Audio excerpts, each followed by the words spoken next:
Вы когда-нибудь наблюдали любовь к человеку, который казался слабым, но со временем вы осознали, что он истощает вашу массу? Вы когда-нибудь восхищались, которая излучала полноту жизни, но после общения с ней вы чувствовали себя опустошенным, чем когда-либо? Возможно, вы еще не можете выражать свои чувства словами, но Карл Юнг мог. Он назвал это опасным бессознательным. Это состояние, когда внешне женщина сияет, но внутри нее таится древняя пустота. И именно об этом пойдет речь сегодня. Данное видео не является осуждением или демонстрацией поверхностности. Оно посвящено выживанию, эмоциональному и духовному прозрению, а также истинной любви к себе. Потому что, по правде говоря, существуют женщины, которые разрушают не злому умыслу, а потому что не осознают себя. Они настолько отдалились от своей души, что существуют лишь как отражение окружающего мира. И если вы слишком наивны, чтобы не обращать внимания на эти признаки, вы можете воспользоваться ими. Но если вы достаточно смели, чтобы взглянуть на это с мужеством, это видео может сохранить ваш внутренний мир, ваши отношения и, возможно, даже вашу жизнь. Независимо от вашего пола, то, что мы здесь обсуждаем, не зависит от страны. Речь идет о бессознательном женском начале, которое присутствует в каждом из нас и которое, будучи искаженным, становится разрушительной, невидимой и неумолимой силой. Поэтому сделайте глубокую поддержку. Сегодня мы создаемся в излучении легкой души вместе с Карлом Юнгом и древними мудрецами, которые знали об этом задолго до нас. И вначале с обещанием: если вы будете слушать с открытым сердцем, вы сможете увидеть то, что раньше было невидимым. Вы поймете, почему некоторые люди причиняют боль без видимой причины. Вы, наконец, смогли сказать то, что чувствовали, но не могли объяснить.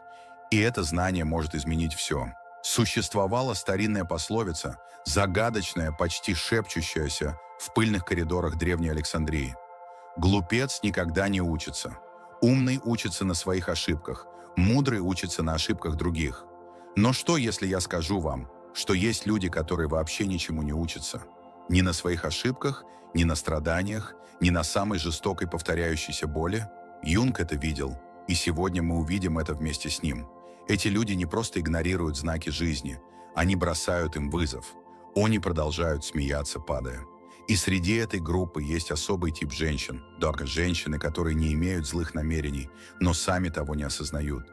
Не существует в себе настолько глубокого, настолько укоренившегося образца глупости, что становятся опасными. Опасными для других и еще более опасными для себя. Карл Юнг говорил о глупости не как о недостатке интеллекта. Он говорил о глупости, как об отключении души, как о бессознательности, которая делает нас марионетками сил, о существовании которых мы даже не подозреваем. И именно так он описал некоторых женщин, отключенных, поверхностных, бессознательных, но прикрытых существ, которые бьют по толку и обманывают даже самые внимательные глаза. Сколько страданий, как вы думаете, родилось из красивой улыбки? Сколько разрушенных браков произошло с очаровательным смехом? Сколько мужчин и женщин оказались на дне, потому что доверились кому-то, кто только казался цельным? Ответ болезнен. И именно поэтому существует это видео. Речь не о том, чтобы появился палец, о том, чтобы открыть глаза. Эти признаки есть везде. Просто мы разучились их видеть. Юнг научил нас смотреть на то, что скрывается за внешностью. И сегодня мы начнем с того, что раскроем вам существо, что будет сопровождать вас всю оставшуюся жизнь. Существует 7 признаков, 7 тонких черт, 7 почти незаметных симптомов, которые указывают на то, что женщина духовно потеряна. И если вы не умеете их распознавать, вы платите за это своим напряжением, своим спокойствием и своим сердцем. Но, внимание, эти признаки касаются не только ее, они касаются и вас. Потому что все, что мы ценим в других, на каком-то уровне живет внутри нас. И все, что нас ранит, тоже. Еще до того, как Юнг говорил об архетипах, тенях и коллективном бессознательном, древние уже пытались нас достичь. В Египте жрецы высекли на камне. Лицо богини может обмануть, но ее глаза не открывают пустоты. Они знали начало. Они знали, что женское, оторванное от души, становится скорлупой.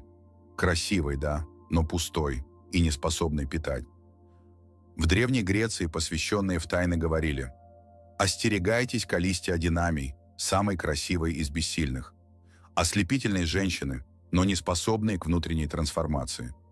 Женщины, которые очаровывают, но не исцеляют, которые завораживают, но не расцветают». Сегодня такие женщины повсюду: в барах, в социальных сетях, на сеансах альтернативной терапии. Некоторые говорят о духовности, другие об эмансипации. Но внутри они потеряны, оторваны от реальности, хрупкие, без опор. И вы знаете, что происходит с теми, кто представляет собой что-то подобное? Они закручиваются вокруг черной дыры и используют свой маленький свет. Карл Юнг говорил об аниме, женском начале психики. Когда оно ранено, разрушено или находится в бессознательном состоянии, оно проявляется в виде драмы, его нестабильности, тонких манипуляций, недостатка, замаскированного под страстью, соблазна без правды. Эта женщина, сама того не замечая, проникает в свой внутренний хаос и увлекается собой, другими. Но это не было замечено сразу, не сопровождалось красными сигналами или тревогой. Приходит с душевным спокойствием, с нежностью, с эмоциональной манерой, с фразами типа «я не такая, как все». Или даже «никто никогда не любил меня так, как ты». И вы верите, потому что она верит. Но за этим шагом скрывается душа, оторванная от его центра, но женщина, которая не знает своей тени, своих травм, своих масок, и поэтому она разбрасывает их по миру, не осознавая этого. В гностической традиции говорилось: «Смех глупца подобен ученому шипов под кастрюлей, громкий, но пустой». То же самое и с поверхностным очарованием. Оно производит шум, но не питает. И что происходит с теми, кто живет этим? С теми, кто измеряет свою ценность в глазах других? С теми, кто всегда должен быть на виду, чтобы чувствовать себя живым? Они берут душу, и когда душа поднимается, она начинает высасывать души других. Возможно, вы знаете кого-то такого. Возможно, вы уже влюбились в кого-то такого. Возможно, если вы честны, вы покажете немного этого в себе. И в этом нет ничего постыдного. Это урок, потому что реальная опасность не в том, чтобы встретить такую женщину. Она в том, чтобы не узнать ее. Она в том, чтобы не узнать этот узор у себя. Поэтому я приглашаю вас продолжить. Продолжите со мной это путешествие в 7 стран, открытое Юнгом и повторенными мистиками всего мира. Сегодня вы начали видеть завесу, щака, в этой части мы разорвем ее. И то, что мы видим, может изменить все. Но будьте осторожны. То, что будет раскрыто, может вас шокировать. Это может быть больно. Но боль правды всегда лучше, чем утешение иллюзий. Если вы готовы, я буду здесь, потому что то, что вас ждет, это не просто видео, это зеркало. И не все имеют смелость посмотреть на него. Увидимся в следующей части. И помните, не всякий блеск – это свет. Не всякая красота – это благословение. И не твоя женщина такая, какой кажется. Он оказалась уверенной в себе. Не так ли? Всегда окруженные люди, всегда с чем-то сказать, с улыбкой на лице и нужным словом на кончике языка. Вы смотрели на нее и задумывались. Как возможно, что кто-то может вести настолько полноценную жизнь? Но стоит только начать тишине. В тот момент, когда голоса затихли, аплодисменты прекратились, прожекторы повернулись в другую сторону, и что-то изменилось. Глаза теряли блеск, руки становились беспокойными, тело давало то, что рот не осмеливался сказать. Она не умела быть одной.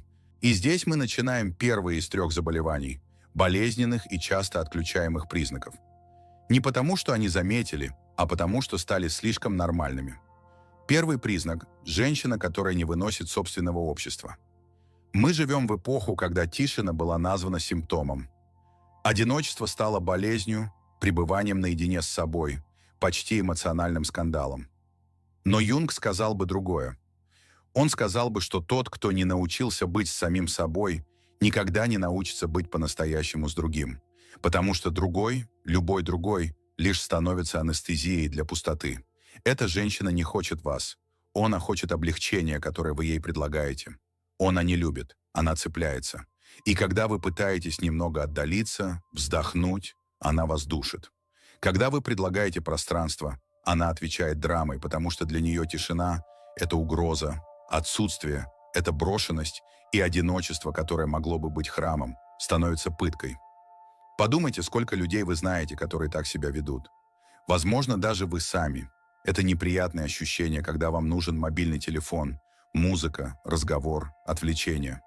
Когда вы не можете лечь спать вечером и просто слушать биение своего сердца. Когда вы не можете сидеть один в парке, не чувствуя, что время ожидания. Когда вы не можете спокойно пообедать, не чувствуя, чего-то не хватает. Но чего не хватает, это не кто-то, это вы сами. И женщины, которые не присутствуют в себе этой пустоты, не осознают, какой риск они представляют, потому что они невольно притягивают партнеров, чтобы заполнить эту пустоту.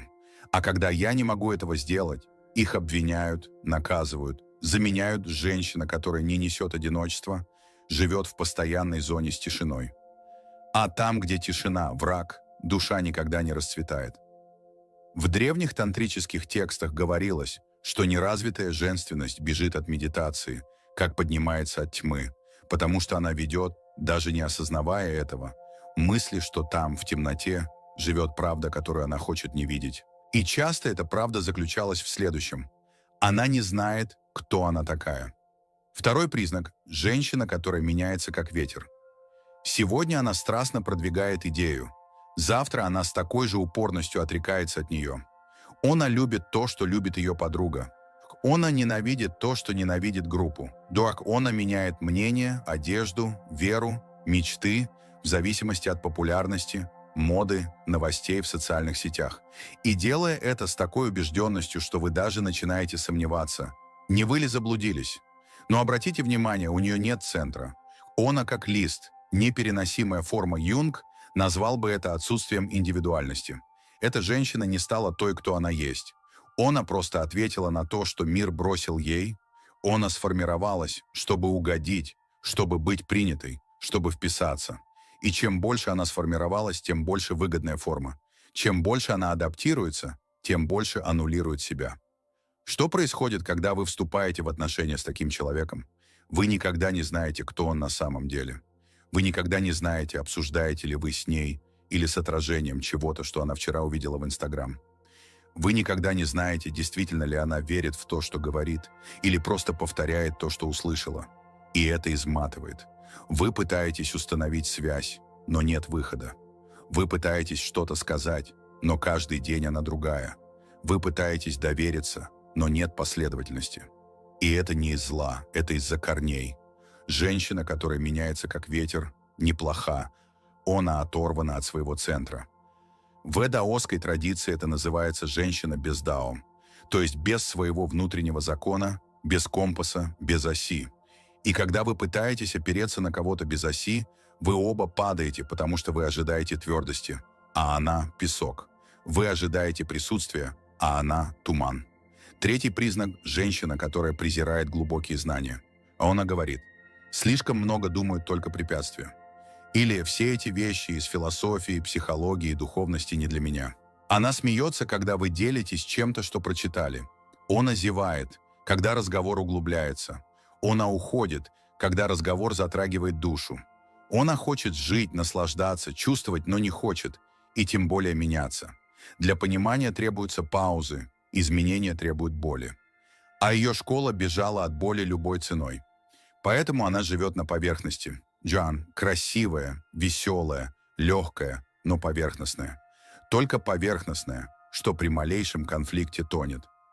Только поверхностная, что не может поддерживать искренний разговор о себе. Только поверхность, которая превращает все в шутку, даже то, что свято. И вы это думали. Вы пытаетесь узнать о том, что вас волнует, а она меняет тему. Вы делитесь своей болью, а она говорит: вы слишком много думаете. Вы цитируете Юнгу, а она отвечает: этот парень только все усложняет. Но правда в том, что она не хочет усложнять, потому что для усложнения требуется погружение, а те, кто боятся собственной дна, предпочитают не смотреть. В книге Экклезиаста есть фраза, которая сильно резонирует здесь. Смех глупца, как треск колючек под кастрюлей, то есть громкий, быстрый и не имеющий никакой переменной ценности. Женщина, которая презирает глубокие знания, не свободна. Она собственного бегства. Она не живет, она убегает. А тот, кто живет в бегстве, никогда никуда не приходит. Теперь, если вы дошли до этого места с открытым сердцем, вероятно, вы подумаете, что это какое-то неудобство. Возможно, вы вспомнили кого-то, возможно, вы узнали себя в некоторых отрывках, и это нормально. Это не для того, чтобы обвинять вас. Это для того, чтобы пробудить вас. Правда в том, что все мы когда-то убегали от тишины, меняли свое мнение из-за страха, избегали силы, чтобы не классифицироваться с болью. И именно поэтому знакомство с Юнгом – это не интеллектуальная роскошь, это эмоциональная необходимость. Именно поэтому просит душа о чем-то, что поможет нам смело заглянуть в себя с направлением, с методом. Именно с этим в разуме мы создаем электронную книгу «Метод Юнга». 5 минут в день для внутреннего освещения и ясности ума. Не как волшебное решение, но как мост. Простая, короткая, но мощная практика, которая помогает вам каждый день воссоединяться со своей сущностью и постепенно разрушать самые шаблоны, о которых так предупреждал Юнг. Ссылка для скачивания находится в закрепленном комментарии к этому видео. Если что-то в вас подсказывает, что пора меняться, начните с этого, потому что мир вокруг будет продолжать требовать масок. Но только когда вы решите снять их, даже на 5 минут в день, ваша душа снова начнет дыхание. Вы когда-нибудь встречали человека, который казался неспособным ошибаться? Кого-то, кто всегда ставил себя в жертву, просветленного, развитого? Женщина, которая, даже будучи вовлеченной в явные конфликты, с убежденностью заявила: «Я бы никогда так не поступила». Но вы наблюдали за ее издалеком и видели, что она поступила именно так. Она делала именно то, что отрицала, только не осознавала этого или, что еще хуже, не признавала. И здесь мы подходим к 4-му признаку. Возможно, опасаемся серьезному из всех и незаметному для того, кто его носит. Женщина, которая не знает своей тени. Карл Юнг посвятил всю свою жизнь бессознательному изучению, но больше всего его увлекало и одновременно пугало то, что он называл тенью. Непрожитая сторона, отрицательная сторона. То, чем мы являемся, но не хотим признавать. То, что мы проецируемся на других, чтобы не признавать в себе. Эта женщина, та, которая не знает своей тени, является олицетворением отрицания. Она искренне верит, что она хороша, что она справедлива, что она всегда права, но внутри нее накапливаются гнев, зависть, манипуляции, ревность, гордость. Все тщательно скрыто за сладкими фразами, благими намерениями и готовыми речами. Сколько раз вы видели, как это происходит в коллегах? Проповедник проявляет сочувствие, но говорит плохо о своих подругах за их спиной. В женщине, которая называет себя духовной, но эмоционально и сильна окружающим. В партнерстве она называет себя справедливой, но искажает все, чтобы выиграть продолжение споров. Это тень в действии, да, ее невозможно не почувствовать. Она проникает в окружающую среду. Вы начинаете задаваться вопросами, сомневаться в себе, чувствовать, что сходите с ума, даже когда в профессиональной душе вы знаете, что что-то не так. И что самое страшное, она не лжет. Она верит в то, что говорит. Неосознанность сама тьмы делает ее слепой к тому вреду, который она причиняет. Вы когда-нибудь испытывали что-то подобное? Поделитесь своим опытом в комментариях ниже. Не радиоцифра, а для того, чтобы больше людей знали, что они не одиноки. Это наше пространство, и все искренние явления помогают тем, кто еще не набрался смелости высказаться. А теперь подумай со мной, что происходит с человеком, который никогда не смотрит на свою тень. Он становится ее заложником, потому что то, что не интегрировано, проецируется. Он начинает видеть зло в других, винить мир, создавая злодеев. И каждое ее отношение становится невидимым полем борьбы, где другие в конечном итоге платят за монстров, которых она не хотела признать в себе. Но как объяснить такое поведение? Оно не возвращается из ниоткуда. В большинстве случаев это результат детства, когда были лучшие условия для любви, где ошибки наказываются отчуждением, где чувства подавляются, чтобы сохранить имидж. Затем эта девочка выросла и стала женщиной, но женщина, застрявшая в образе святой, даже когда внутренний шум уже заметил ее. И именно в этот момент рана становится заразной, потому что она начинает вступать в отношения, создавать связи, любить, но никогда не меняет себя настоящего. И не осознавая этого, она требует, чтобы другой тоже скрыл свою темную сторону. Отношения производятся в театре. Полный масок, тонких игр, тонких манипуляций снаружи все прекрасно. Но внутри что-то гнило, и вы это думали. Вы пытаетесь создать пространство для настоящего диалога, но она закрывается, оскорбляется, и постепенно вы понимаете, здесь нет места правде. Вы когда-нибудь это переживали? Вы когда-нибудь пытались полюбить человека, который считал себя слишком чистым, чтобы увидеть свою сущность? Расскажите об этом в комментариях как можно подробнее, потому что иногда пишут: это самый выдающийся способ отстраниться от того, что застряло в душе годами. И здесь начинается интрига, потому что вы думаете, что это дно. Но есть еще кое-что. Есть еще пятый признак. Тот, кто маскируется под красоту, но скрывает тюрьму. Женщина, которая оценивает себя только по телу. Возможно, этот признак является самым распространенным в мире, в котором мы живем. Но не заблуждайтесь. Чистота не делает его менее трагичным. Напротив, лишь делает его более незаметным. Он смотрит в зеркало и ищет недостатки, публикует фотографии и ждет комплиментов. Каждый лайк – это доза. Каждый взгляд на желание – это вздох. Она живет реакцией других, потому что сама не может поддерживать свой блеск. Это не тщеславие, это отчаяние. Ощущение, что если тело подведет, она исчезнет, потому что ее уроки жестокости, что ее главное оружие, ее главный дар, ее внутренняя ценность – это будет желанной.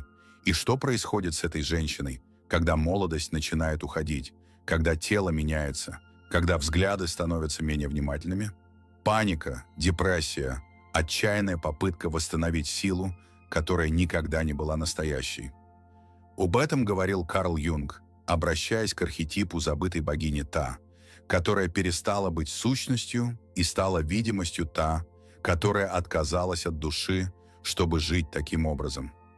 Образ всегда хрупок. Вы знаете кого-то такого? Кого-то, кто в земной душе не знает, кто он, кроме своей внешности? Кто-то, кто боится того, что с ним станет, когда красота уйдет? Такая пустота, даже открытая за самым дорогим макияжем, не заглушается комплиментами. Она одна продолжает кричать. Но когда выключает свет, когда никто не видит, и тогда появляется шестой признак, возможно, самый коварный, женщина, которая не верна даже себе. Она говорит о верности, честности, уважении, но при первой же возможности она дает свои слова.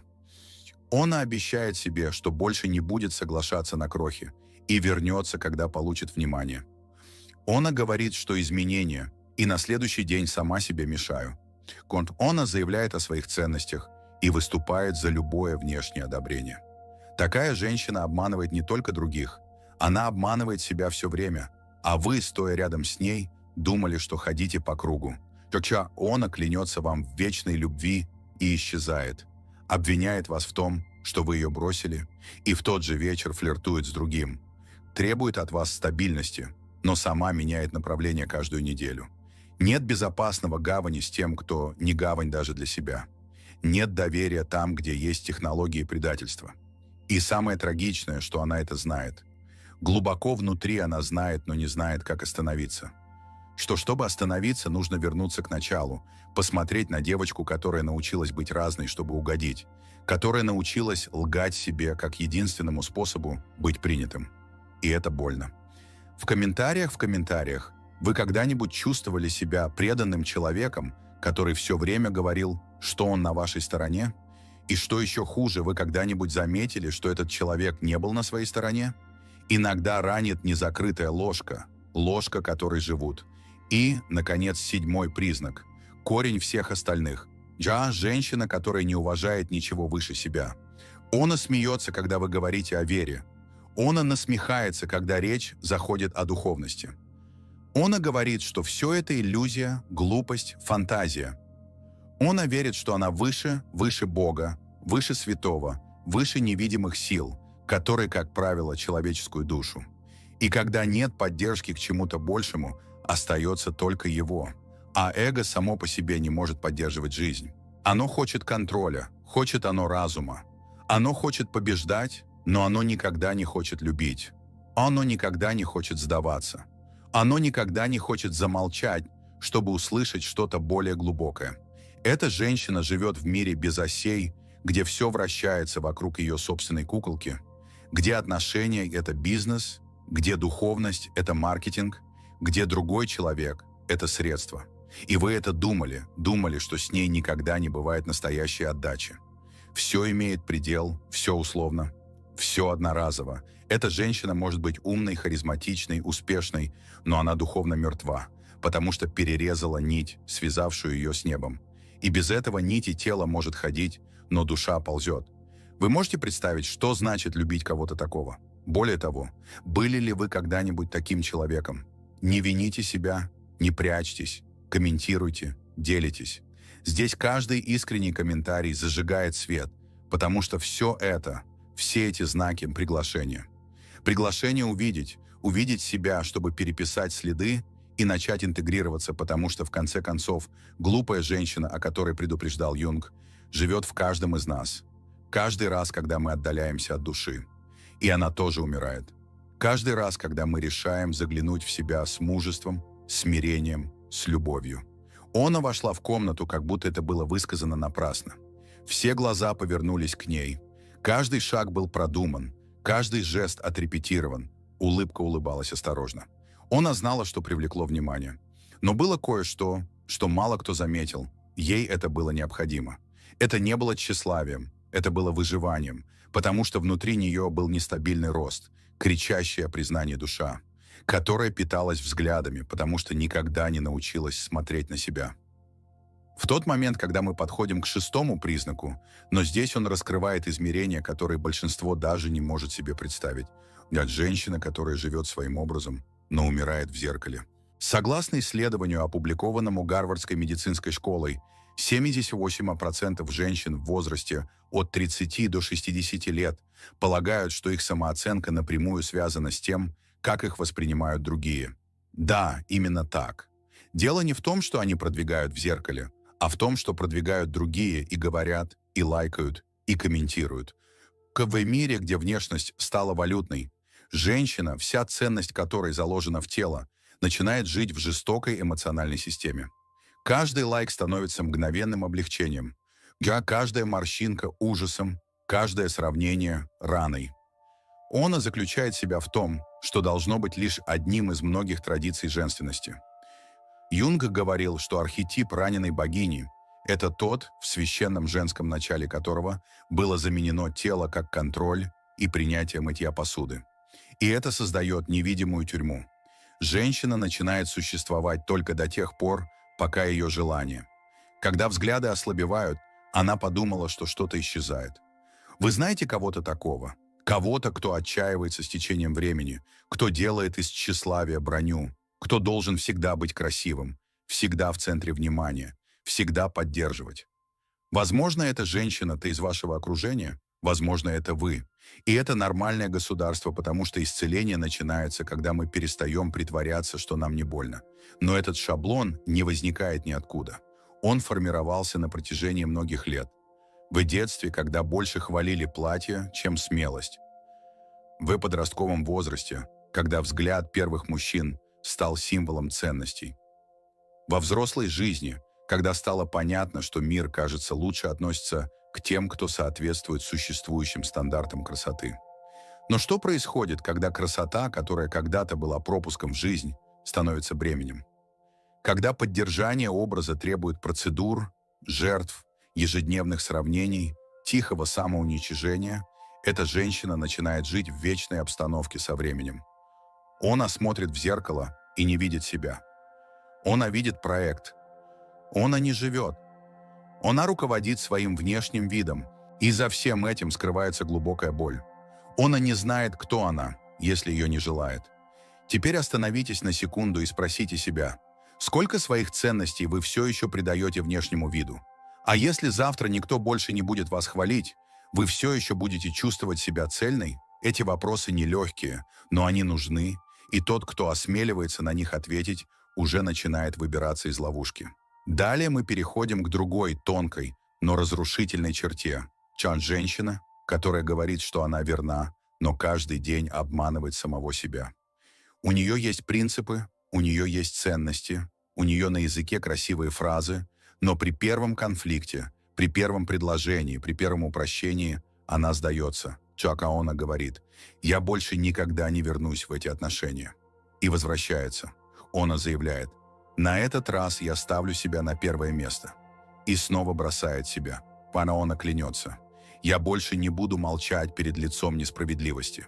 И замолкает, как только кто-то ее обидит. Эта женщина не лжет специально. Она просто потеряла связь со своей правдой. И это происходит чаще, чем мы думаем. Согласно исследованию Кембриджского университета, более 60% женщин в возрасте от 35 до 55 лет сообщают, что обнаруживают, что отключились от того, кто они есть на самом деле.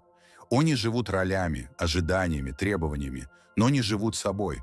И когда это происходит, предательство начинается в земной душе. В тот момент, когда она говорит «да», имея в виду «нет». В тот момент, когда она притворяется счастливой, только для того, чтобы не разочаровывать кого-то. В тот момент, когда она улыбается, сердце кровоточит, предать себя легче, чем кажется, и разрушительнее, чем себе можно представить. Женщина, живущая в таком состоянии, вступает в поверхностные отношения, соглашается на работу, которую ненавидит. Ведет себя так, что ей стыдно. Все для того, чтобы сохранить имидж, но внутри она постепенно угасает, день за днем. Вы когда-нибудь наблюдали это? Вы когда-нибудь смотрели в зеркало и спрашивали себя: «Как, когда я работала, была собой?» Если этот вопрос уже посещал вас, прочитайте их в комментариях, потому что иногда одно искреннее государство могут зажечь искру в другой спившей душе. Но последний сигнал – это самый глубокий, самый духовный.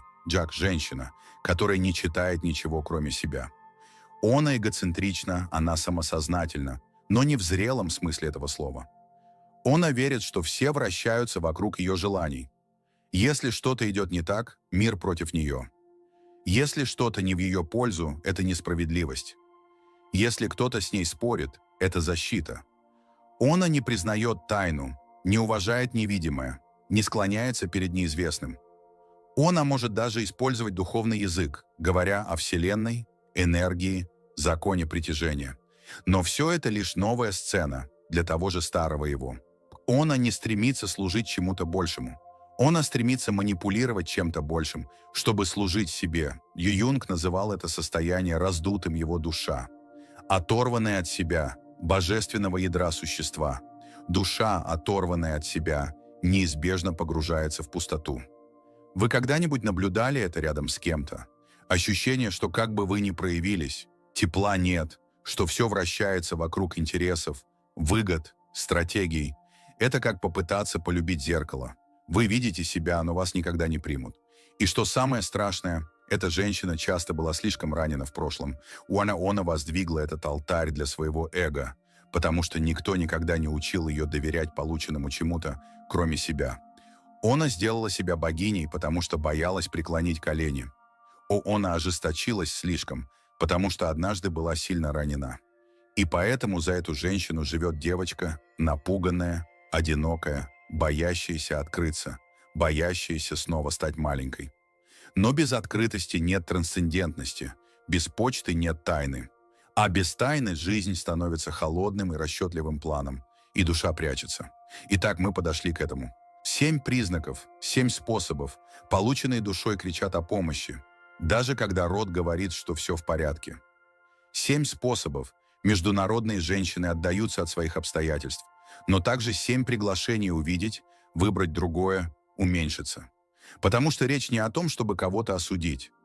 Речь идет о том, чтобы признать, что все мы когда-то были в таких местах, и что только правда, там болезненная, да, но освобождающая, может вынести нас туда.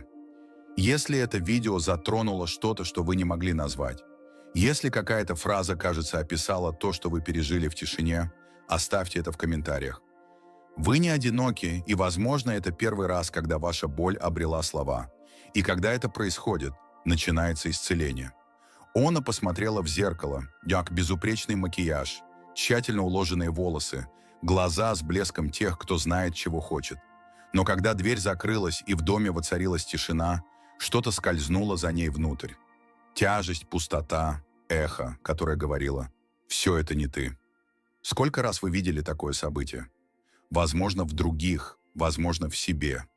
Сколько раз кто-то контролирует контролирующего себя, но внутри постоянно борется с вопросами, которые никогда не осмеливаются задаться вопросом.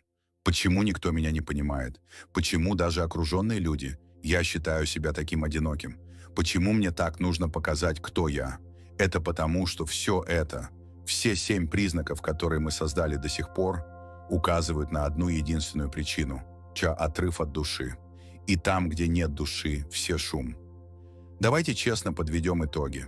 Женщина, которая не выносит тишины, живет как беглец от собственного сознания. Та, которая меняется как ветер, разбивается на куски под каждым новым воздействием. Та, которая презирает глубокие знания, защищает себя от боли в себе.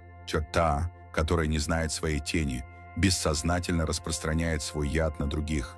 Та, которая измеряет свою ценность только телом, живет на границе экзистенциального коллапса. Та, которая предает себя, живет в плену чужих ожиданий. А та, которая ничего не читает, кроме себя, изолирует себя в стерильном мире, без трансцендентности, без любви, без самоотдачи. Это не просто поведение, это форма непризнания ограничений, формы, которые мы научили замаскировать, обосновать. Но боль не исчезает, потому что вы решили о ней забыть. Она трансформируется в тревогу, в истощение, в плохие решения, в неудачные отношения, в повторяющиеся циклы. Юнг говорил, что пока вы не осознаете, бессознательное будет управлять вашей жизнью, и вы будете называть это судьбой. И это то, что мы видим каждый день.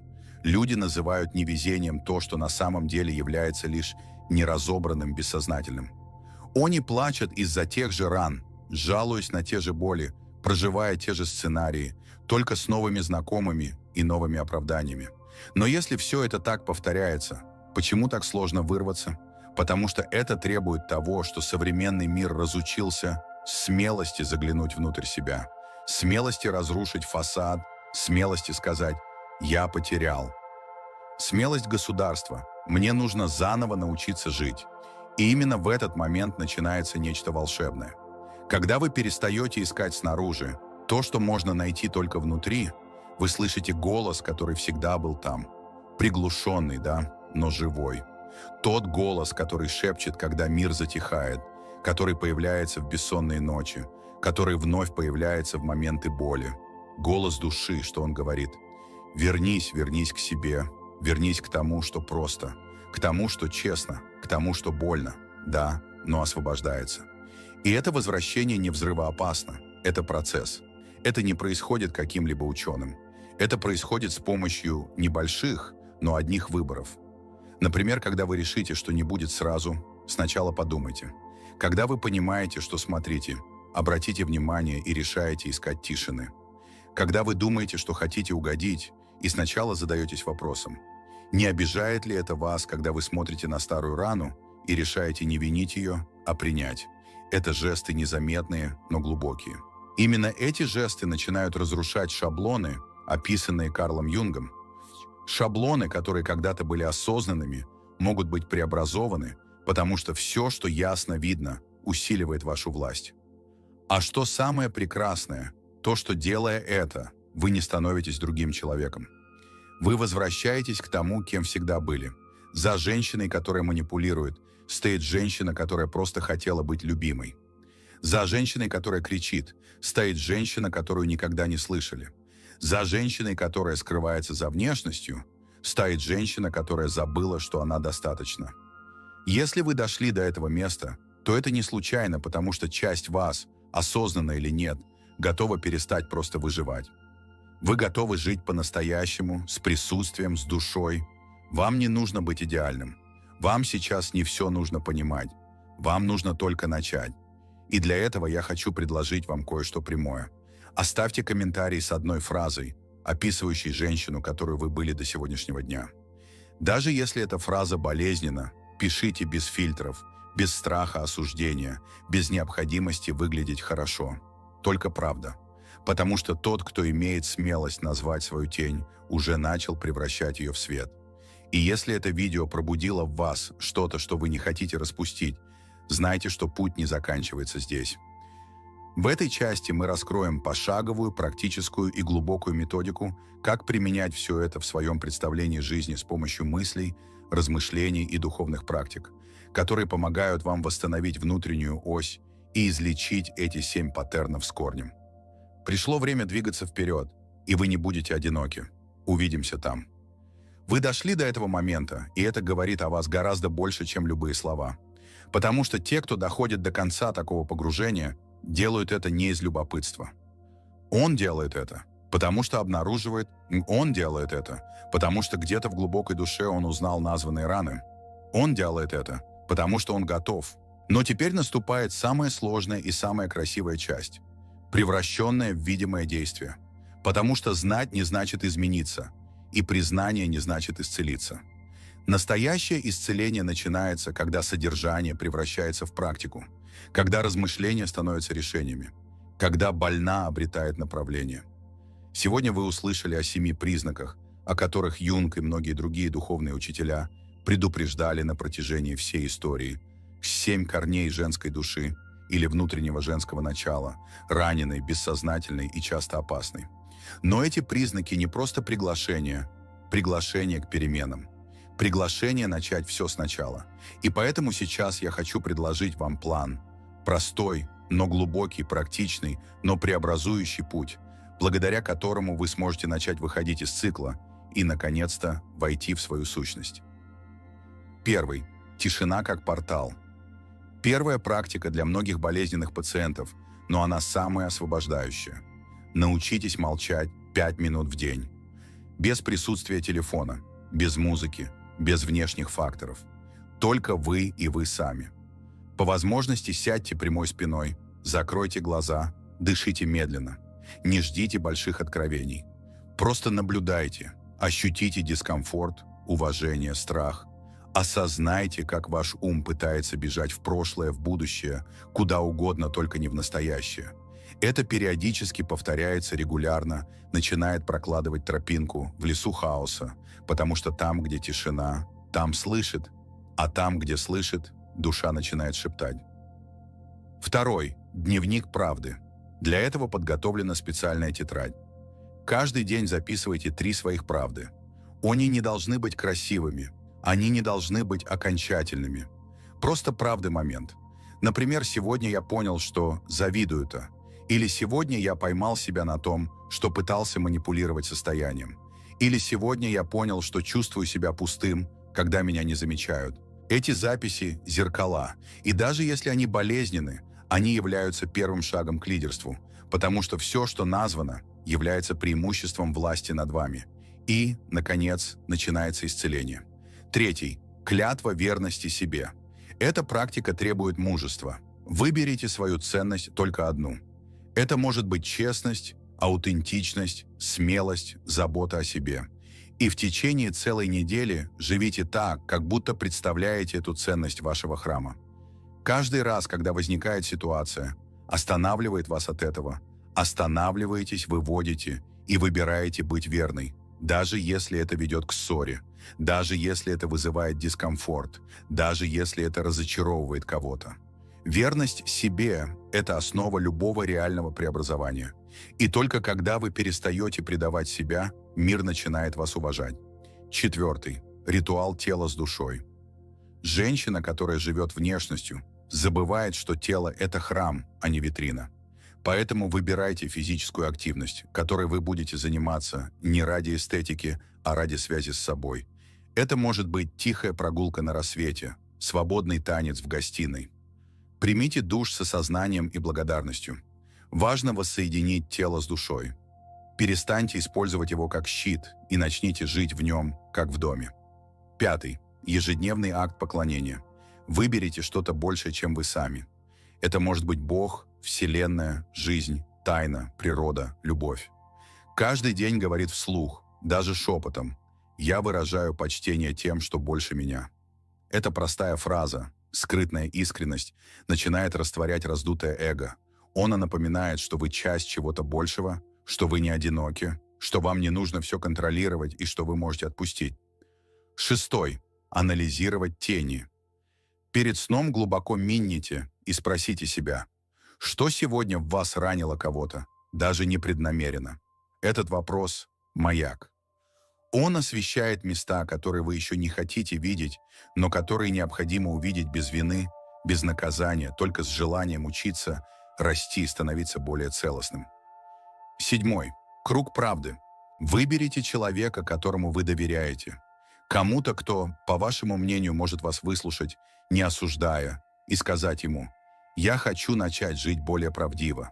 Вы могли бы с любовью сказать мне, когда заметите, что я убегаю от себя. Эта практика пугает, но она также спасает. Потому что когда кто-то с любовью держит зеркало, у вас больше шансов не убежать от него. Этот план не требует точности. Это не жесткое руководство. Это карта, приглашение, путь для тех, кто устал ходить по кругу. Для тех, кто действительно хочет стать цельной женщиной или мужчиной, который демонстрирует в себе раненую женственность, или душой, которая наконец-то выбирает сознательность. Если что-то внутри вас спросит о новом начале, это может быть вашей отправной точкой. И теперь, если это видео действительно вас тронуло, подпишитесь на канал «Лабиринты Юнга», нажмите кнопку, поставьте лайк и оставьте комментарий, если хотите анонимно, о том, что больше всего вас тронуло в этом путешествии. Ваше участие– это не просто вовлеченность, это маяк, это свидетельство, это импульс для пробуждения других душ. Ведь в конце концов, мы здесь не только для того, чтобы наблюдать, мы здесь, чтобы пробудиться. А пробуждением это всегда коллективный акт.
The world we live in is constantly changing, shifting beneath our feet. Technology evolves overnight, industries rise and fall, and the future often feels more uncertain than ever. But let me tell you something powerful: uncertainty isn't your enemy, it's your greatest ally if you're willing to embrace it. Uncertainty is where growth happens. It's the space between what you know and what you have yet to discover. It's where innovation is born, where creativity flourishes, and where the strongest among us learn to thrive. But the problem is, most people fear it. They cling to routines, familiar patterns, and predictable outcomes because they believe safety lies in the known. The truth is, playing it safe often leads to stagnation. Think about the moments in your life when you experienced the most growth, the greatest breakthroughs, or the deepest sense of accomplishment. Were they moments when everything was comfortable and easy? Or were they moments when you stepped into the unknown, unsure of what would happen, but willing to try anyway? The truth is, discomfort and uncertainty are the price of progress. If you want to grow, you have to let go of the need for certainty. When you embrace uncertainty, you open yourself to a world of possibility. Instead of fearing what you don't know, you start to see it as an opportunity. Every challenge becomes a chance to learn something new. Every setback becomes a stepping stone toward a greater outcome. When you let go of the fear of the unknown, you begin to see it for what it truly is: a blank canvas, waiting for you to create something extraordinary. But embracing uncertainty doesn't mean acting recklessly or without direction. It means developing the courage to move forward even when you don't have all the answers. It's about trusting yourself to figure things out along the way. Because here's the truth: you don't need to have everything figured out to take the next step. You just need to take the step. Fear thrives in uncertainty, but so does growth. The difference lies in your mindset. If you view uncertainty as a threat, you'll shrink from it. You'll play small, stay in your comfort zone, and miss out on the incredible opportunities that come with taking risks. But if you view uncertainty as an adventure, as a chance to discover what you're truly capable of, you'll step into it with confidence and courage. Here's what most people don't realize: the most successful, fulfilled individuals in the world aren't those who avoid uncertainty, they're the ones who seek it out. They know that every time they face the unknown, they build resilience.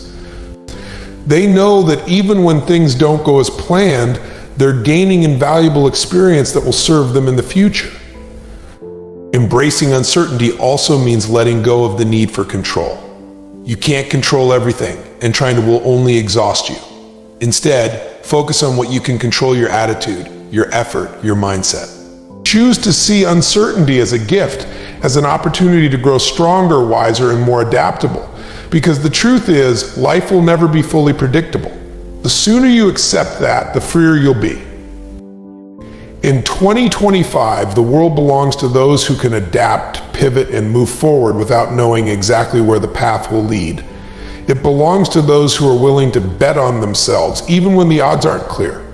It belongs to those who can face uncertainty with courage and say, "Bring it on." So don't fear uncertainty. Embrace it. Lean into the unknown with open arms and an open mind. It's not there to defeat you, it's there to challenge you, to test you, and ultimately to transform you. Let the uncertainty of 2025 be the reason you rise, the reason you grow, and the reason you become unstoppable. Because on the other side of uncertainty lies your greatest potential. Decisions shape destiny. In 2025, this truth has never been more relevant. Every choice you make, big or small, has a ripple effect, creating the life you experience now and the future you'll live tomorrow.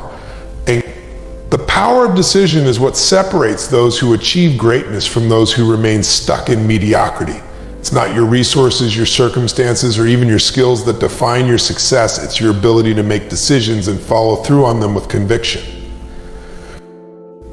Think about it: your life as it stands today is the result of countless decisions you've made in the past. Some decisions were conscious and deliberate, while others were made passively, without much thought. The job you chose, the habits you built, the people you surrounded yourself with, they all stem from decisions you made. And if you're not where you want to be, it's not because life isn't fair. It's because there's untapped power in your ability to decide and take ownership of your future. The power of decision is extraordinary. When you decide with clarity and commitment, you tap into a force that can overcome obstacles, break through limitations, and transform your reality. A true decision isn't wishy-washy, it's not a maybe or I'll try.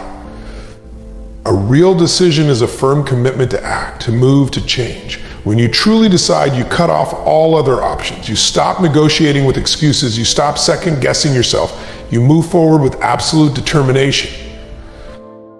But let's be honest, decision-making isn't always easy. Fear, doubt, and overthinking often stand in the way. We hesitate because we're afraid of making the wrong choice, of failing, or of stepping into the unknown.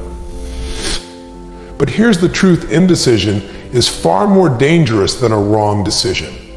Indecision keeps you stuck, paralyzed by inaction, while opportunities slip through your fingers.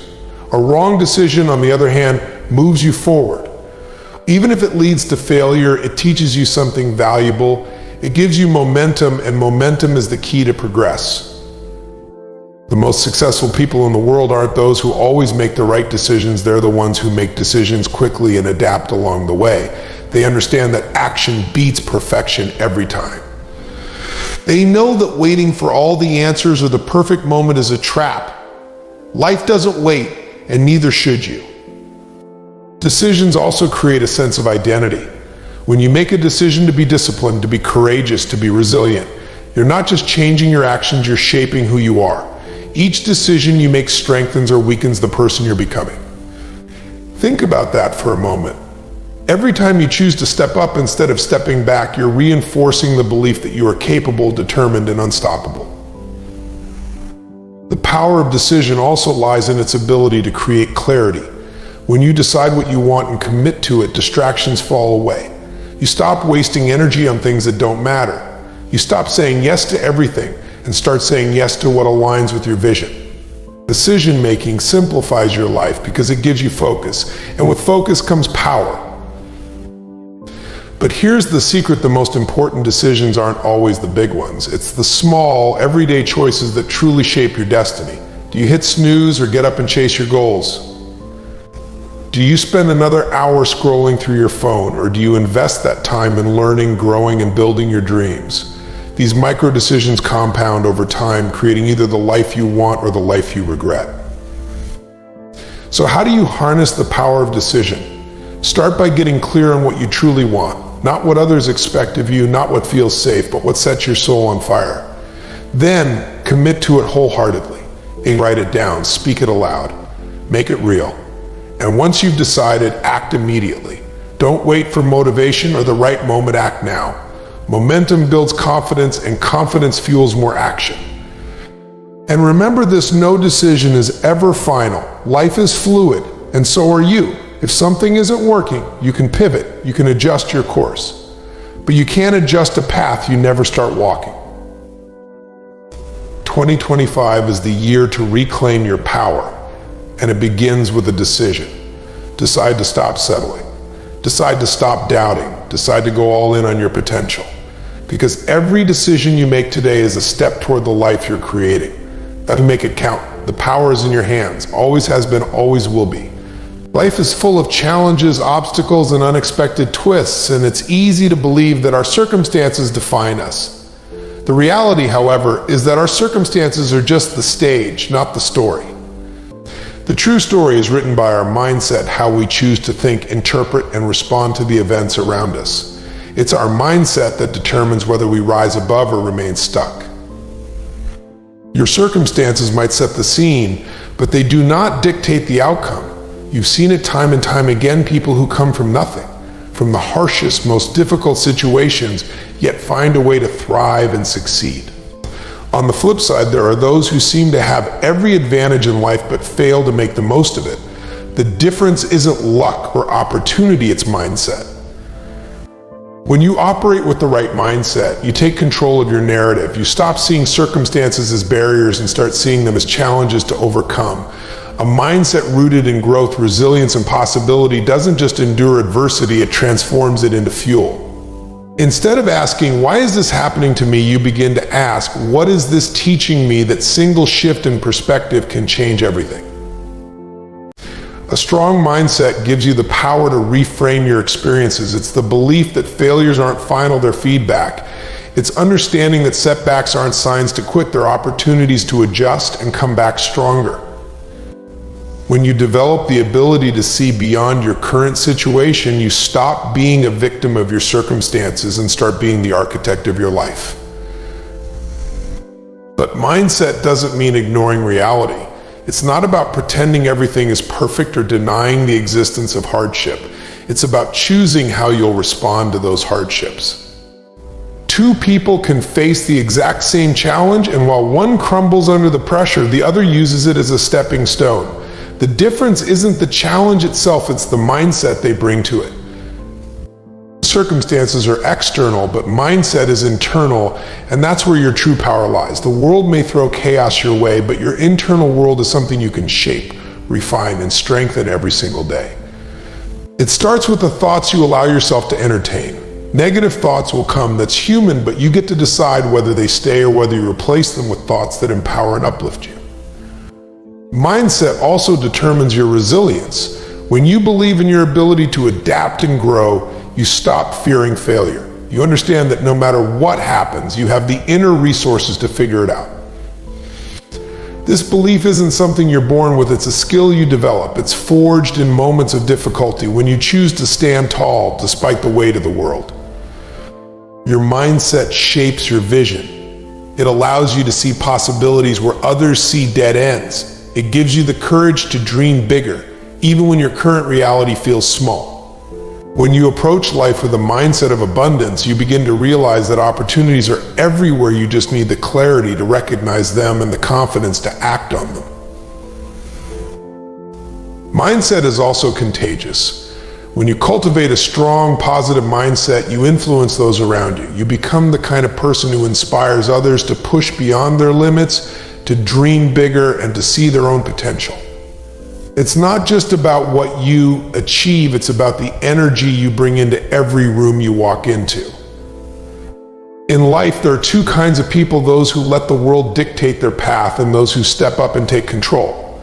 The truth is, no one is coming to save you. No one is going to hand you the life you dream of, and no one will care about your success as much as you do.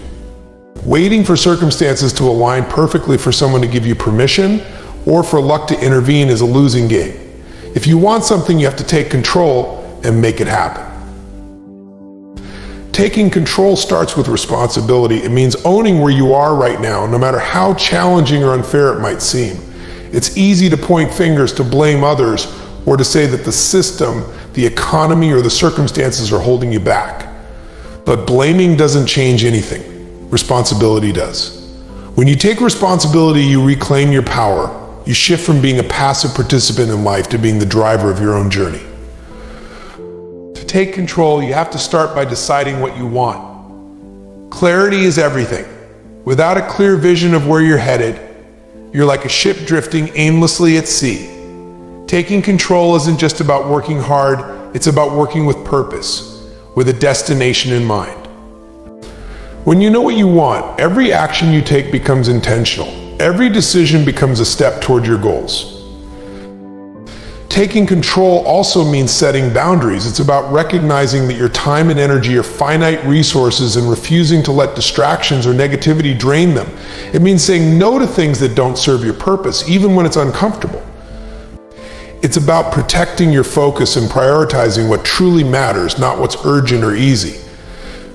One of the most powerful ways to take control is to master your habits. The small actions you take every day shape your life far more than the occasional big decisions.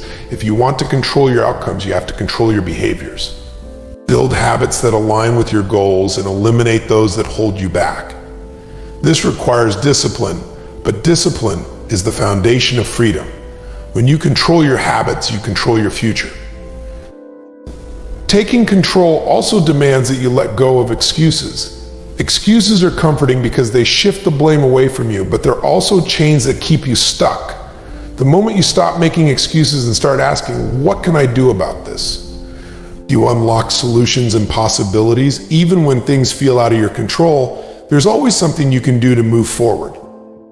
Another critical aspect of taking control is embracing action over perfection.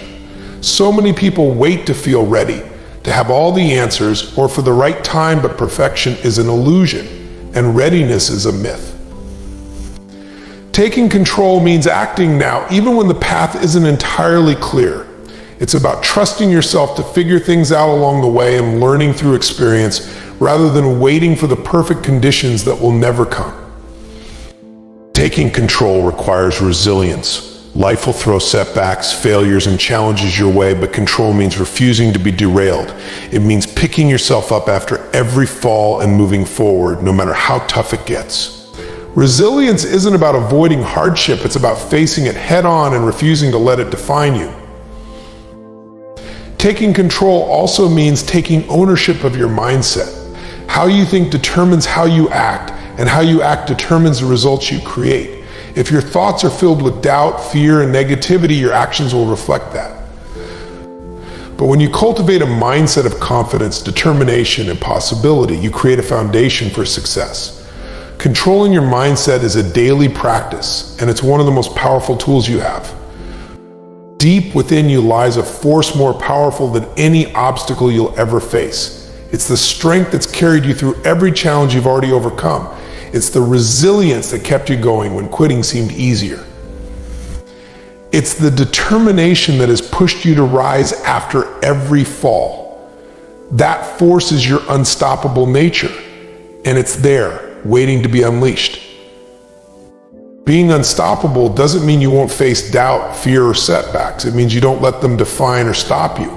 It's about understanding that setbacks are temporary, not permanent. They're moments to learn, to recalibrate, and to grow stronger. When you're unstoppable, you see challenges not as roadblocks, but as stepping stones to something greater. You've already proven your strength countless times. Think back to the moments when you thought you couldn't go on, when the odds were stacked against you, and yet here you are. Those moments weren't coincidences or strokes of luck. They were proof of your resilience, your drive, and your ability to keep moving forward, no matter what. Being unstoppable starts with belief. It's the unwavering conviction that you are capable, deserving, and resourceful. Belief is what separates those who try from those who succeed. When you believe in yourself, you stop waiting for external validation and start creating your own opportunities. You stop doubting your ability to handle what's ahead and start trusting yourself to figure it out. It's about persistence. The unstoppable don't wait for the perfect moment or conditions.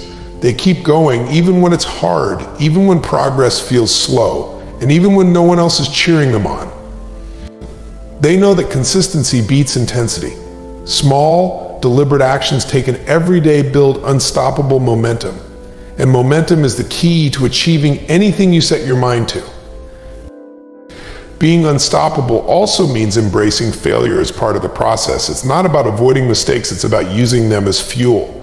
Failure doesn't scare you because you understand that every time you fail, you're one step closer to success. Each misstep is a lesson, a piece of the puzzle that brings you closer to your goal. The unstoppable know how to harness adversity. They don't shrink when life gets tough, they rise. They use every ounce of struggle as a source of power. Every time they're knocked down, they get back up stronger, more determined, and more focused. Adversity becomes the training ground where their resilience is forged and their character is strengthened. Being unstoppable is also about focus. It's about knowing what you want and refusing to let distractions pull you off course. You don't let the noise of doubt, negativity, or external opinions drown out your inner voice. That focus keeps you grounded in your purpose and aligned with your vision, even when the path gets challenging. Be unstoppable, take ownership of their journey. They don't wait for permission or for someone else to pave the way. They carve their own path, even if it's uncharted, even if it's hard, and even if it means going alone for a while. They understand that waiting is a trap, and action is the only way forward. You are unstoppable because you are adaptable. You've faced change before, and you've risen to meet it every time. You've learned to pivot, to adjust, and to find a way forward when the original plan didn't work. That adaptability is your superpower, allowing you to thrive in any circumstance and seize opportunities even in uncertain times. When you are unstoppable, you don't just pursue goals, you attack them with everything you've got. You're relentless in your pursuit of what matters most. You understand that every challenge, every barrier, and every obstacle is just another chance to prove your strength and determination. As we stand here in 2025, the time for hesitation is over. The time for excuses, doubts, and waiting for the perfect moment has passed. The future is not something we wait for, it's something we create step by step, decision by decision, mindset by mindset. Everything you've ever wanted, every goal you've ever dreamed of achieving is within your reach, but only if you rise to meet it with urgency, courage, and relentless determination. Embrace the uncertainty, for it's the birthplace of growth. Harness the power of decision, because every choice shapes your destiny. Let your mindset guide you, not your circumstances, and take control of your path without hesitation. Most importantly, remember this: you are unstoppable. No obstacle, no failure, no setback can hold you back unless you allow it. This is your moment. This is your year. The question isn't whether you're capable, it's whether you're willing. Are you ready to step into your power, to own your future, and to create a life that reflects your highest potential? Because the clock is ticking, and the time to act is now. Let's not just dream of success, let's demand it, pursue it, and achieve it. The stage is set, the opportunity is yours, and the world is waiting for you to rise.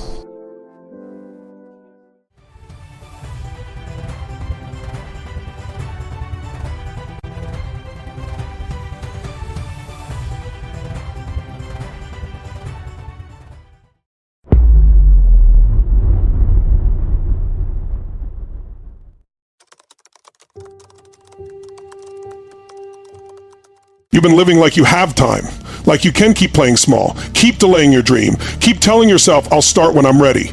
But here's the truth. Time is not your friend, it's your creditor, and the bill is due. Every single day you wait, you're cashing in pieces of your future for the illusion of safety. And the cost? The life you were born to live, the person you were born to be. And if you don't stop, one day you'll wake up and realize you've run out of some days. I need you to hear me. There is no more time to waste. This is the moment you either decide to step into your future or retreat into the comfort that's been killing you slowly. Because when God is about to give you something big, it rarely feels like a blessing, it feels like pressure. It feels like your life is being shaken to its core. And that's where we start. Because pressure isn't punishment, it's preparation. Pressure isn't punishment, it's preparation. You've been looking at the weight on your shoulders as if life is against you. You've been talking about it like it's some cosmic mistake, like you got dealt a bad hand. No. Stop. The pressure you're feeling right now is not the universe punishing you. It is not God abandoning you. It is not proof that you're behind, broken, or cursed. It is proof that something inside you is worth forging. Listen carefully. Gold doesn't get its value sitting on a shelf untouched. It gets refined in fire so hot it would destroy anything that isn't pure. Steel doesn't get strong floating in the breeze. It's beaten, stretched, and hammered until it can withstand anything. And you're no different. Pressure is the environment that forces dormant strength to emerge. Without it, you'd keep living at the same level, doing the same things, settling for the same results, telling the same tired stories about who you are and what you're capable of.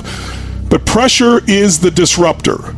It's life saying, I love you too much to let you stay small. And here's the dangerous truth. Most people run from pressure. They medicate it, avoid it, escape it. They convince themselves that pressure means something's wrong. So they pull back, play safe, and miss their shot. They let the discomfort talk them into a smaller destiny. But pressure is not the enemy. It is the gym. It's the place you build capacity. You don't get strong by lifting feathers. You don't build endurance by strolling through the park. And you don't get ready for the life you're asking for by hiding from the very challenges that would make you capable of living it. If you're under pressure, it means you're in training. It means life is saying, I'm preparing you for something you can't yet see. That pressure is the sculptor's chisel against the marble. It's breaking away what's unnecessary so the masterpiece can emerge. The pain you feel is the sound of old limitations shattering. And the shift you need to make right now is identity. Stop identifying as someone under attack and start identifying as someone in preparation. The same event feels completely different depending on the meaning you give it. You can call it punishment and feel like a victim, or you can call it preparation and rise like a champion. When you feel pressure, instead of asking why me, start asking what is this making me? Because I promise you, what you are becoming matters more than what you are going through. Now let's talk about the second truth that will rip the chains off you. Your breakdown is the doorway to your breakthrough. I know, it doesn't feel like it. When you're in a breakdown, you feel like you're losing it all, your confidence, your sense of control, your belief in yourself. You feel stripped, exposed, raw. And that's the point. A breakdown is a demolition. It's the tearing down of the old structure of your life. It's everything that was too small, too fragile, too fake getting ripped away. That job you lost, that relationship that collapsed, that plan that blew up in your face. It's not life being cruel, it's life refusing to let you build a skyscraper on a rotting foundation. Do you understand how many people beg for breakthroughs, yet refuse the breakdowns that make them possible? They want transformation, but don't want to let go of the old form. They want new results, but cling to the very identity that created the old ones. And life says no. If you want the new, we have to dismantle the old. Here's what you need to get. The breakdown isn't the end, it's the clearing. It's the painful, necessary space between who you were and who you're becoming. Without it, you'd try to drag your old limitations into your new season. You'd sabotage the blessing because you hadn't been stripped of what couldn't come with you. The difference between those who rise and those who stay stuck is not whether they face breakdowns. It's how they interpret them. Most people see a breakdown as proof they're failing. But the leaders, the overcomers, the ones who change the game, they see it as the birth contractions of a new chapter. Painful, yes. Messy, yes. But also inevitable and worth it. And this is where your belief system either breaks you or builds you. And this is where the person who is irritable is not messy, or builds you. And this is where your belief system either breaks you or builds you. This is where your belief system either breaks you or builds you. And this is where your belief system either breaks you or builds you. And this is where your belief system either breaks you or builds you. This is where your belief system either breaks you or builds you. If you believe breakdown means defeat, you'll retreat. You'll crawl into your shell and try to rebuild the comfort zone you just lost. But if you believe breakdown means transformation, you'll lean in. You'll use the chaos as a springboard. You'll let the pieces fall because you know you're about to rebuild something stronger, higher, greater. You've got to decide right now. Will you let this breakdown define you, or will you let it refine you? Because that's the fork in the road. When you hit that wall, when you're sitting on the bathroom floor wondering if you've got anything left, you have a choice. You can surrender to the fear, or you can surrender to the future.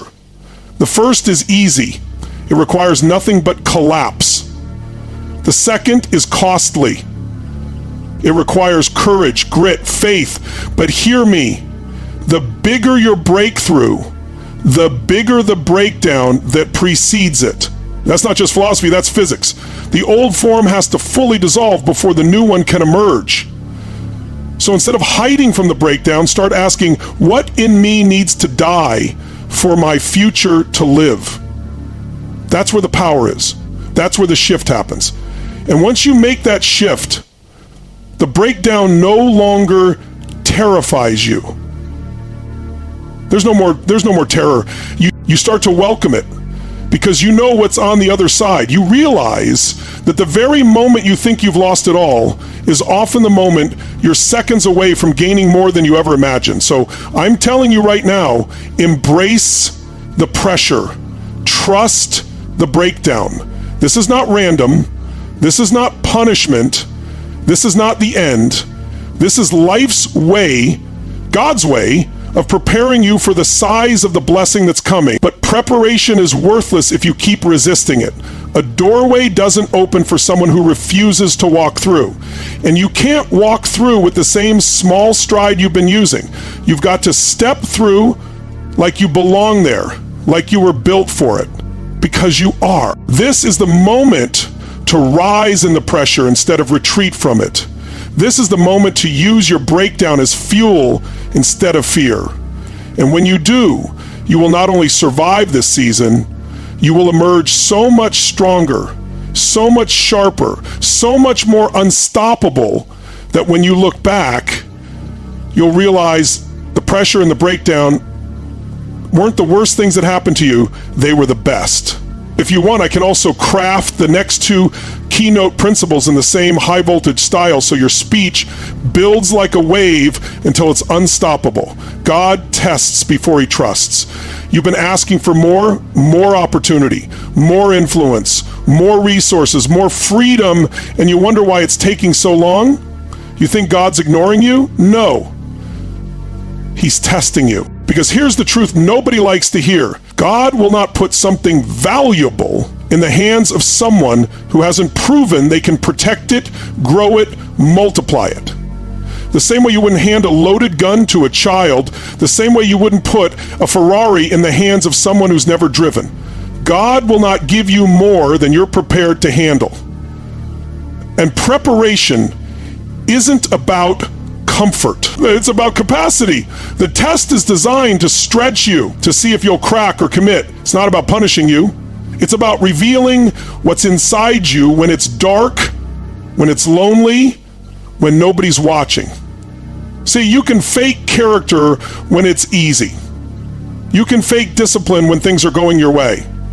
But when the heat turns up and the odds stack against you, the real you shows up. That's the test. Will you still act with integrity when no one is clapping? Will you still push when nothing seems to be moving? Will you still honor your word when it costs you something? The test is not meant to stop you, it's meant to qualify you. If you can't handle small responsibilities without cutting corners, why would God hand you big ones? If you can't keep going when it's hard, why would he put you in a position where others are counting on you not to quit? So maybe the reason you haven't stepped into your next level isn't because it's not ready. Maybe it's because you're not ready.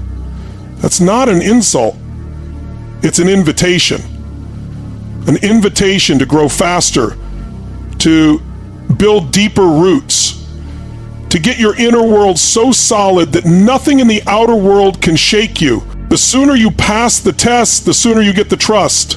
And passing the test isn't about talking a big game, it's about living one. Stop thinking the test is proof you're failing.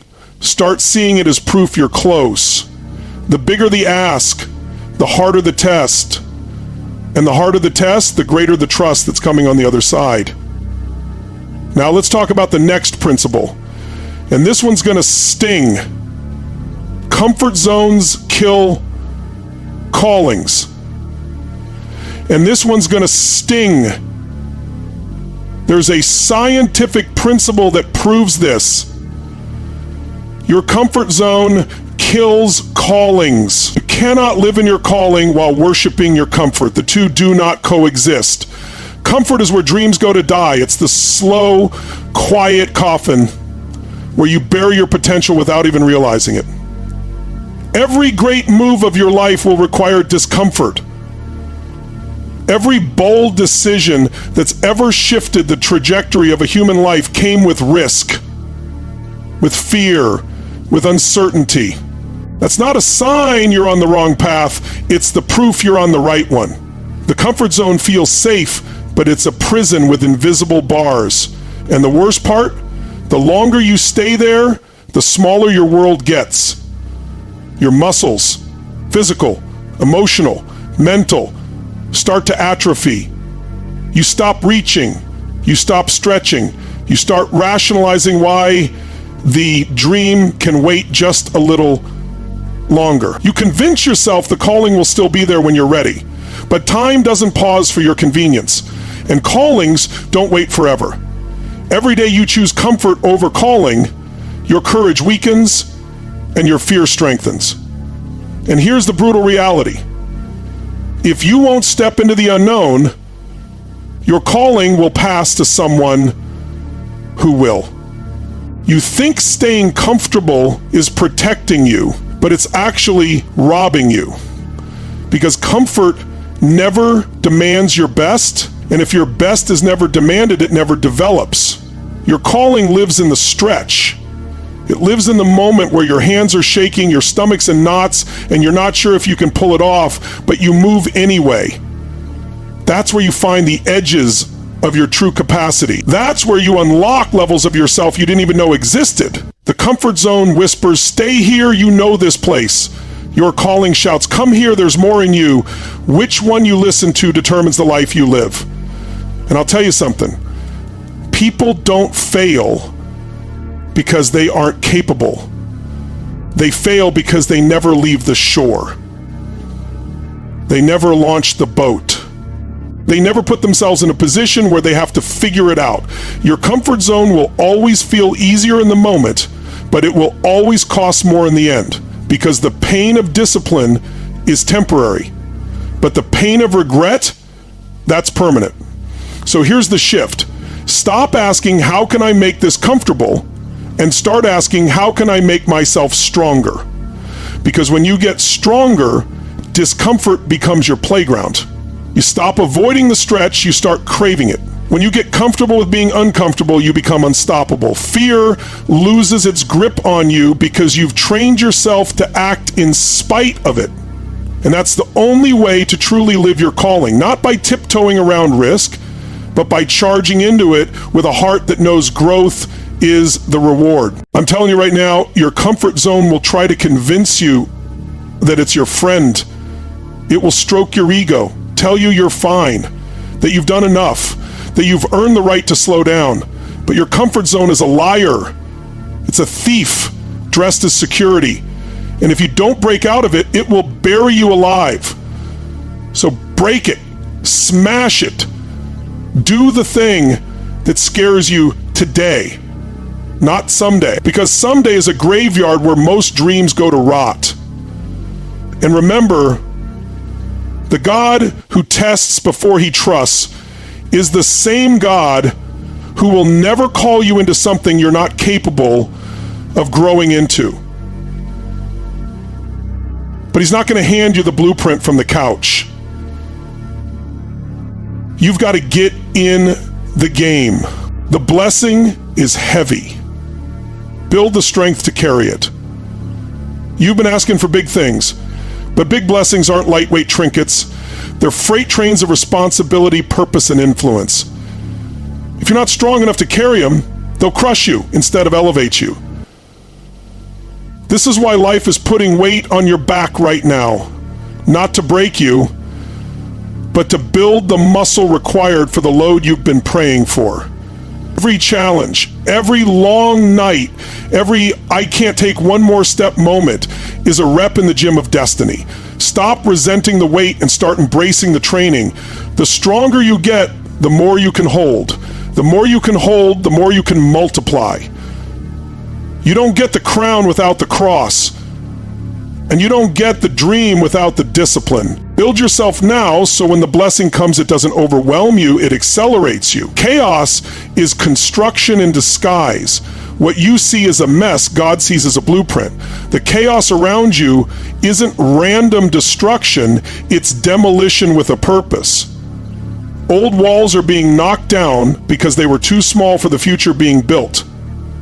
Foundations are being exposed so they can be reinforced to hold the weight of what's coming. Stop cursing the mess. Start seeing the architecture. The noise, the dust, the disorder. That's the sound of expansion. You prayed for more, and this is what more looks like in the middle phase. Ugly, loud, and uncomfortable. But when the scaffolding comes down, you'll see the masterpiece that was hidden in the chaos all along. Right now is not the end, it's the construction site of your next level. Stay in it, hold the vision, walk through the dust with your head high, because you're not in ruins, you're in the making. Stop waiting for perfect, move in the storm. If you're waiting for the right time, you've already lost it. Perfect conditions are a fairy tale your fear invented to keep you still. The storm you're in is not a reason to delay. It's the arena where you prove you're ready. Legends aren't made in calm waters. They're forged in waves that try to swallow them whole. Every minute you hesitate, the dream gets further and the doubt gets louder.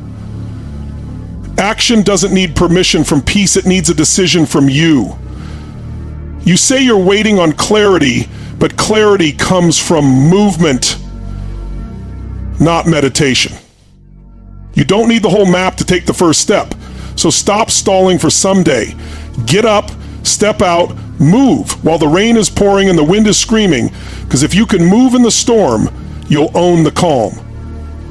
Small battles don't precede big victories. You want a championship life, but you're avoiding championship level fights. Stop expecting to claim a mountain when you've only trained for a hill. Big victories are birthed from big wars. The kind that test your grit, your patience, your faith, and your will to keep swinging when your arms feel broken. Small challenges don't sharpen the sword enough to win a throne. If the fight you're in feels overwhelming, that's because the reward is oversized.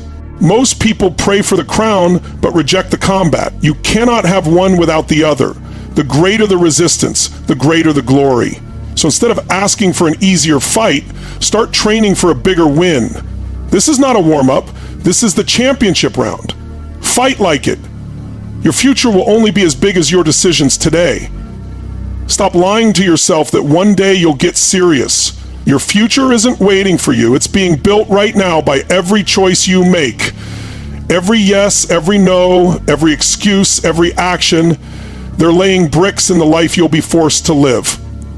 You can't build a mansion with the decisions of a shack dweller. You can't live a legacy while choosing like a spectator.